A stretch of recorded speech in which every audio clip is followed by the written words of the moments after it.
Bon après-midi, mesdames et messieurs, et quel match de baseball en perspective.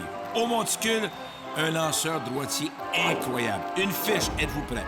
11 victoires, 3 défaites.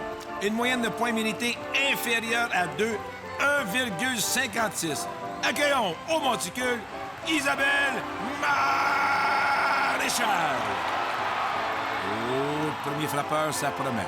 Un frappeur qui a une moyenne de 346. Frappeur droitier qui, déjà cette saison, 21 coups de circuit. Le receveur, accueillons Denis Coderre.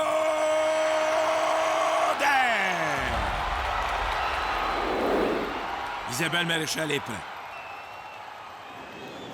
Le lancer. Oh, wow. Quel rapide! OK.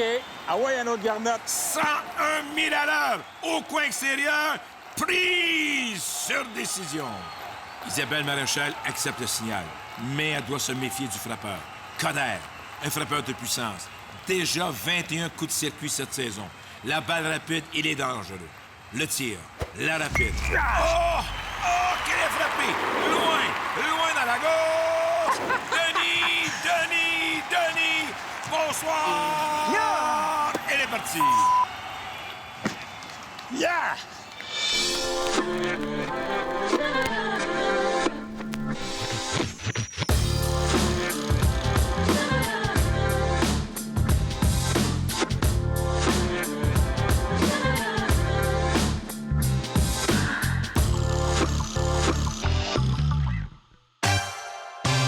Denis Coderre, fils de menuisier, élevé dans un bungalow modeste à Montréal-Nord. Tout à fait. Devant un parc où tu as déjà joué quand tu étais petit garçon. Bon, j'ai joué au baseball assez longtemps, mais pas élite, là, mais de participation. Puis la gang de TQ, là, on se tenait ici. Là. Comment tu le décrirais, ce quartier? Parce qu'il a beaucoup changé, Denis, au fil des années. Oui, puis non. C'est-à-dire qu'il y a eu des vagues. Évidemment, c'est la diaspora haïtienne, mais il y a beaucoup d'Italiens. Et maintenant, il y a des Maghrébins, donc Tunisiens, Algériens, tout ça. Tu as également des Africains, mais ça a toujours été très tricoté serré ici. On avait un sens socio-communautaire, on l'a toujours très, très fort, parce que géographiquement, Montréal-Nord a toujours été un peu enclavé. Tu avais le chemin de fer, puis tu avais Rivière-des-Prairies, donc ça venait de l'Est et de l'Ouest. On parle de bouger Montréal en termes d'activité physique, mais c'est aussi bouger Montréal, c'est faire bouger cette ville, faire que ce soit une ville qui soit toujours en évolution. En fait, c'est Montréal qui était recroquevillée sur elle-même, les problèmes de l'époque, l'autoflagellation, on jouait à victime. On disait qu'on était de locomotive, l'impression que c'est les wagons qui tiraient. Beaucoup de gérants d'estrade. À un moment donné, on a dit, bon, c'est assez, on va arrêter l'autoflagellation, on va ramener la fierté, puis on a réappris le mot incontournable. Mm-hmm. Incontournable sur le plan politique, qu'on soit aussi un fer de lance sur le plan économique, sur le plan social, sur le plan du développement durable. Jouer notre rôle sur la scène locale, évidemment, mais avoir une pertinence tant au niveau du Québec qu'au Canada, mais internationale. On est une ville qui est écoutée. C'est pour ça que moi, je suis très sport. Ça amène une plus grande appartenance. Ça vient cimenter toute la gang ensemble. Quand on parle de hockey, ben, vous voyez, c'est sûr que quand le Canadien fait une série, c'est extraordinaire. Puis c'est bon pour l'économie, puis c'est bon pour tout. Puis quand ils le font pas, on est déprimé pendant 3 jours. Oui, ben, on trouve d'autres choses. Mais Montréal, c'est une ville de baseball. Tu sais pourquoi dit que Coderre aime le baseball? Bien, parce que ça fait partie de nous, là. En 2016, ça faisait 70 ans qu'on avait signé le contrat de Jackie Robinson.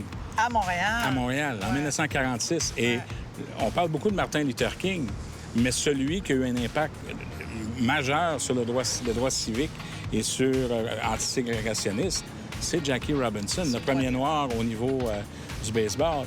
Et le sport, comme le baseball, bien, pour moi, c'est une façon, dans toutes les saisons, d'avoir un trait d'union avec la population. C'est vrai pour le football, tous les sports d'équipe, là, football, soccer, hockey, baseball. De la base jusqu'à peu importe si t'es élite, le sport est formateur, c'est un outil de développement. C'est un... Tu sais, on parle souvent de politique de santé. Je pense qu'on rêve plus la maladie. Tandis que quand on abaque au niveau des saines habitudes de vie, avec le sport organisé notamment, ça te permet, par les entraîneurs et tout ça, non seulement de découvrir des passions, ça définit des modèles. Mais on fait de la prévention. Bien, tu fais de la prévention. Puis en plus, tu crées des citoyennes de première classe. Ah, donc, tu te vois comme maire de la ville, tu te vois comme un coach, puis la ville, c'est comme la ville, les citoyens, c'est une équipe. Toi, t'es le coach de l'équipe? Ça peut être ça. Ça dépend des jours. Des fois, c'est plus la culture. Moi, je suis pas regardant. Mais est-ce que ça serait d'abord le sport? C'est parce Pour toi, que Montréal, est-ce que c'est d'abord une ville de Montréal, sport? c'est aussi. Et la notion est importante. Parce que sa pluralité, sa diversité fait sa force. Tant au niveau de sa population qu'au niveau de ses origines. Tu sais, quand Paul Chomédé de Maisonneuve et Jeanne Mance est arrivé ici la première fois, et ça, c'est une première. Elle était laïque, et on travaillait par la suite avec Marguerite Bourgeois ou l'Ordre des Hospitalières quand ils ont fait l'Hôtel-Dieu. Mais leur but, là, malgré les guerres avec les Iroquois, c'était le vivre ensemble. Mais cette beauté de ce vivre ensemble définit Montréal encore aujourd'hui à cause de tout ce mix où Molière rencontre Shakespeare, où vous avez d'ailleurs le drapeau de 1830, c'est quoi? C'est les Irlandais, les Français, les Écossais, puis les Anglais. Alors tout ça, c'est 4 peuples fondateurs avec les Premières Nations. Déjà, on était quelque chose de différent.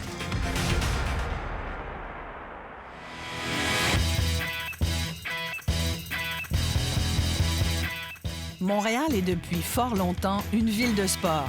Le premier à s'y implanter serait la crosse, pratiquée par les Amérindiens bien avant l'arrivée des colons. Ce sport plutôt violent était alors destiné à régler des conflits ou à entraîner les guerriers.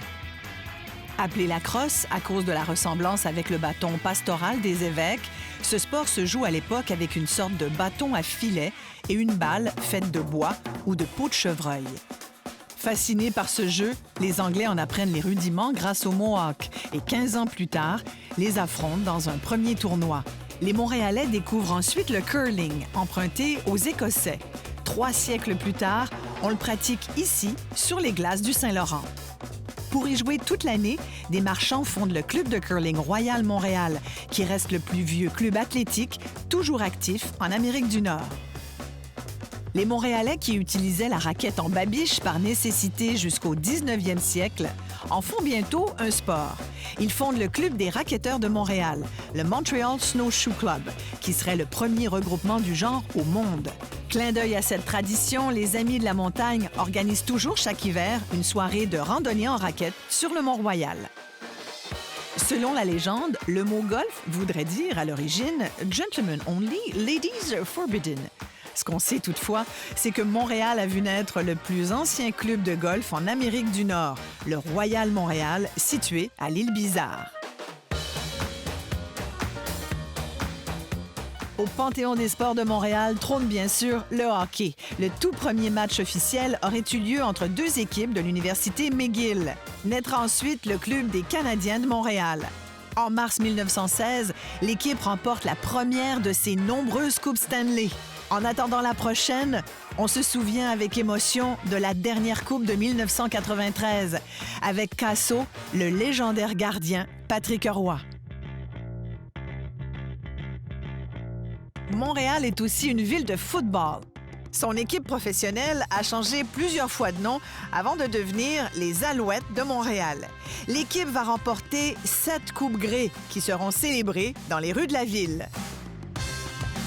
1976, la métropole devient l'hôte des 21e Jeux olympiques. 12 000 athlètes et accompagnateurs de partout au monde défilent dans le stade conçu par l'architecte français Roger Taillibert, dont le toit fait encore couler beaucoup d'encre. La reine de ces Jeux, c'est sans contredit la Roumaine Nadia Comaneci, qui n'avait alors que 14 ans. Montréal est clairement une ville de sport, une ville qui bouge. C'est donc pas étonnant que les Montréalais aient l'habitude de donner leur 110 %.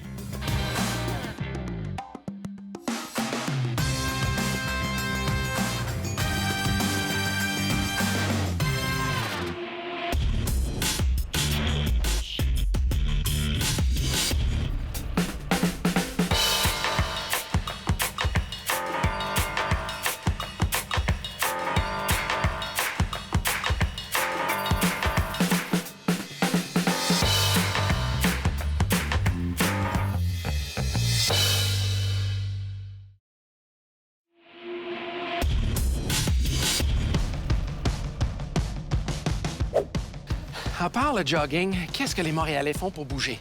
Suivez-moi, je vais vous le montrer.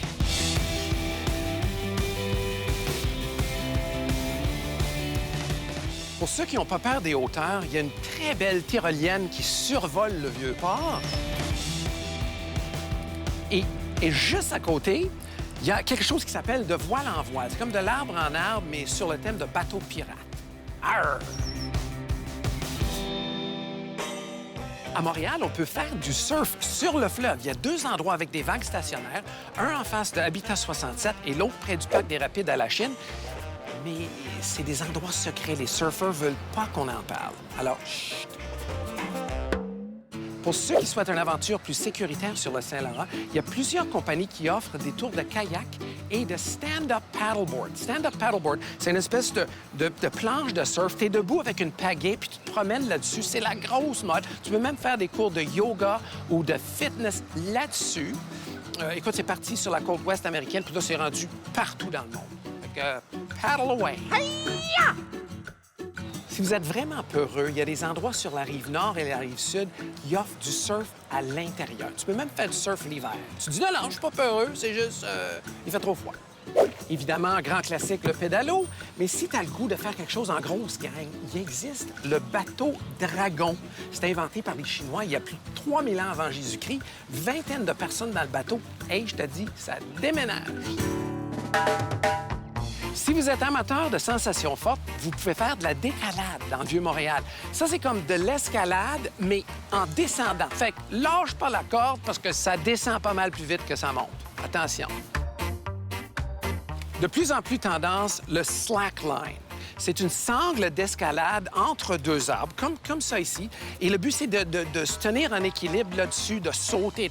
En fait, le vrai but, là, c'est d'attirer des belles Montréalaises. Puis ça fonctionne. Il y a aussi des ligues de Ultimate Frisbee. Ça, c'est comme jouer du frisbee en équipe. Il y a 7 contre 7. Tu fais des passes jusqu'à temps d'arriver dans la zone de but adverse. Le premier gars à avoir fait planer une assiette à tarte dans les années 40 ne se doutait pas qu'une gang de hipsters barbus ferait la même chose que lui un samedi après-midi au parc La Fontaine. Depuis 20 ans, la métropole reçoit une compétition internationale de hockey au filet. Ça, c'est comme jouer au volleyball, mais juste avec les pieds et un hockey. Et juste en face, les dimanches, tout le monde bouge. C'est les tam-tams. Tout le monde danse. Il y en a même qui font des combats médiévaux, comme dans Game of Thrones, mais avec des épées en mousse. C'est moins dangereux. La liste des sports que les Montréalais pratiquent est encore très longue. Hockey, soccer, football, yoga, cardio-poussette, le fameux CrossFit.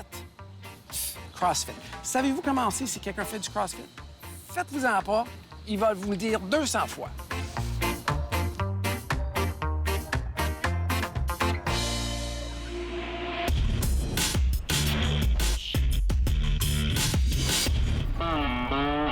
Montréal est aussi une ville de tennis. Son ancêtre serait le jeu de paume. Les premiers adeptes de ce sport y jouaient à main nue, puis avec des raquettes assez rudimentaires. Inventé par des moines, le jeu est vite adopté par les rois de France et d'Angleterre qui le pratiquent à la cour. Le tennis arrive chez nous à la fin du 19e siècle. C'est à Montréal qu'a lieu le premier tournoi canadien. Le tournoi de tennis du Canada, qui se tient à Montréal et à Toronto, est l'un des plus anciens, avec celui de Wimbledon et du US Open. Le Montréalais Sébastien Larreau a même remporté une médaille olympique pour le Canada, la seule au tennis, aux Jeux de Sydney en 2000. Il jouait en double avec son coéquipier, Daniel Nestor. Depuis, de jeunes vedettes montantes nous font rêver à de nouveaux exploits.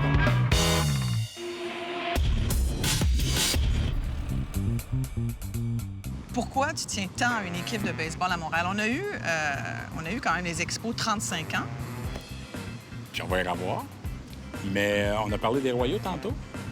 Rappelez-vous, moi, j'ai vécu une anecdote exceptionnelle. C'est sûr que quand j'étais jeune, on allait au Parc Jory pour commencer. Hein? Coco Laboy, Rusty Stubb, Jonesville. Moi, j'ai appris à jouer au baseball avec Ron Hunt parce que je n'étais pas capable de swinger au début, puis il avançait d'un but en se faisant lancer la balle sur lui. Anecdote, mais ça, il faut connaître le baseball. Mais Bob Bailey, compagnie. Puis par la suite, bien là, Gary Carter est arrivé. Là, il est venu le kid. Mais c'est un sport familial, c'est un sport qui est abordable, c'est un sport qui est communautaire, qui permettait... c'est familial. Il y a quelque chose de spécial l'été. Mais est-ce que tu es plus baseball que hockey? Oui. Oui. Je suis très hockey, là. Très, très hockey. Tu as même un hashtag Oui, Habs oui, je suis DC. très, très hockey, Ouais. mais je suis très baseball. Plus vous allez parler de baseball, plus vous allez faire, vous allez pousser ce sport-là, plus on va s'en occuper de ce sport-là. C'est comme Field of Dreams. If you build it, they will come. Et la preuve est là. Mais avant Denis Coderre, avant que Denis Coderre nous redise à quel point on aimait le baseball à Montréal, on s'en souvenait plus vraiment. Bien, si on s'en souvenait plus, je veux dire, première année du match pré-saison, 96 000. OK, c'est un happening. On a fêté l'équipe de 94. Deuxième année, 96 000 encore. Puis c'était contre Cincinnati. J'ai rien contre Cincinnati, mais tu vas-tu au baseball pour Cincinnati? On est venu pareil. Il y a 2 ans, Red Sox. Là, on rendait hommage à Pedro. 106 000 personnes. C'était la première fois depuis 1979 qu'il y avait un match à guichet fermé. Puis ça, c'était 2 semaines avant le match. Les 2, guichet fermé. Donc, on est dû. Puis là, promenez-vous partout, là. Tout le monde a la casquette des expos, un chandail. C'est pas hip-hop, là. Tout le monde me parle de ça. Le taux d'inscription a augmenté de 25 %. Mais cet enthousiasme-là, là, on l'a pas juste au baseball, on l'a au soccer. Regardez Drogba, Laurent Simon et compagnie. Football, là, on est en train de se donner un corps arrière, là, qui a de l'allure, après Calvillo, mais c'est là. Au hockey, évidemment, c'est notre religion. Alors, quand on s'occupe du sport, il y a Montréal est donc multisport. On dirait qu'avec peu importe le sport, peu importe la culture, il y a quelque chose de magique qui se passe. Hein? Que ce soit un Ket Nagano, un Yannick Nézet-Séguin, peu importe, il y a quelque chose qui se passe. Il y a des happenings, puis ça fait partie de nous autres. Non seulement on s'adapte, mais on a toujours l'impression qu'on se l'approprie, dans le bon sens du terme. Évidemment, là, on fait le tour de ce qui fait beaucoup bouger Ah les oui. Montréalais. Et ce qui est amusant dans la recherche, c'est qu'on a découvert que finalement, il y avait des sports qui ont pris naissance ici. C'est-tu boulingrin, ça? Non, je pense plutôt à la raquette. Ah, ben oui. Ben oui. Tu sais que le premier club de racketteurs au Ça veut dire- monde, apparemment, c'était le club de racketteurs du Mont-Royal. C'est pas rien, hein? Es-tu capable de nommer d'autres sports qui sont montréalais? Ben, il y a la crosse. Bravo. Ah, j'ai joué, moi. Sport national du Canada? Le sport national, c'est pas le hockey, c'est la crosse. Ouais. Ça, c'était pour apprendre à vivre ensemble. Quand on jouait contre Kanawake, ça ruait dans les brancards. Ouais. T'as joué contre les Ça Mohawks jouait de dans le Kanawake? coin. C'est vrai? On avait un petit match à un moment donné. Il faisait ce qu'on appelait le double check. Tu as le droit, ça a de l'air. Tu sais, il y avait Gordy Howe qui jouait du 6 pouces. Eux autres, non, regarde, on se lâche lousse. Puis les arbitres, ben, ils ne voyaient pas. Fait que qu'est-ce que tu fais dans ce temps-là? C'était tu faisais? culturel dans les années 70. Ben, tu faisais la même affaire. Fait que t'as joué à la crosse avec des Mohawks de Kanawake. Oui, c'était magnifique. Non, non, c'est beau. Est-ce que c'est vrai que c'est à Montréal qu'on a inventé le hockey? On s'entend pas là-dessus. Il y avait une ville d'Ontario. Je pensais puis- que t'allais répondre. Moi, je suis On d'accord. allait régler ça aujourd'hui, Denis. Non, il y a problème de gouret. Non, mais on s'entend pas là-dessus. Ouais, c'est comme la poutine entre Warwick puis Victo. Ça se peut que ça soit à Montréal, parce qu'il paraît qu'en mars 1875, il y avait 2 équipes d'étudiants de l'Université McGill qui ont joué une partie qui ressemblait à du hockey OK. à la patinoire Victoria. Avec quelle rondelle? En bois, probablement. Je ne sais pas. Non, mais j'avais entendu la gang 1875. du Lac-Huron, je crois. Mais en tout cas, peu importe. Mais on va dire que c'est Montréal. On va dire que c'est Montréal. On est Tu dis d'accord. que c'est Montréal? C'est Montréal. C'est réglé. Si on voulait une seule chose en thème sportif à Montréal, ce serait quoi? Une coupe, peu importe laquelle.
Pourquoi que ça va bien à Montréal? Parce qu'on n'a plus la guerre de la vin. Moi, je suis pour le retour des Nordiques. On a besoin d'une équipe se pratiquer. Ça, c'est notre affaire. Mais nonobstant ça, on travaille tous et toutes ensemble. Régis puis Denis, même combat. Et le monde municipal a un rôle à jouer, non seulement pour la qualité de vie des gens, mais quand on travaille tous ensemble, je reviens à mon swing du dimanche de tantôt. Et c'est ce qui fait qu'on est redevenu incontournable et que le monde municipal devient, d'une certaine façon, pas une créature des provinces, un gouvernement de proximité qui va nous permettre, par le sport, la culture, le développement durable, le développement économique et social, à avoir un impact direct et très concret dans la qualité de vie des gens. C'est ça, bouger. Bouger, c'est d'atteindre un objectif. C'est moi. Ça, pour moi, c'est Montréal. Let's go, Expo. Voilà. Merci beaucoup, M. le maire. Good. Coach Montréal. Ça va très bien. C'est bon, ça.